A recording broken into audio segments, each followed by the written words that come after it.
To download songs in the Documents app on your iPhone, start by launching the app.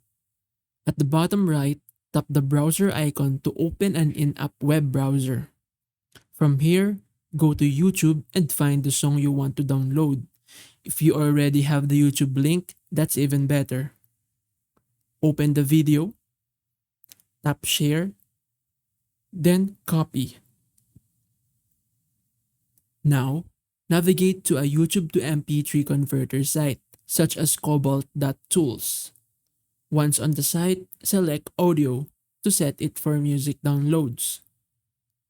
Paste the YouTube link in the provided field and tap the double arrow button on the right to convert the video. After a brief moment, a download prompt will appear. Simply tap Download. The app may ask you if you want to rename the file, make any changes you want, then tap Done in the top right. Finally, go to the Downloads tab within the Documents app. Your song will begin downloading. And once completed, it will be available in your files for offline listening.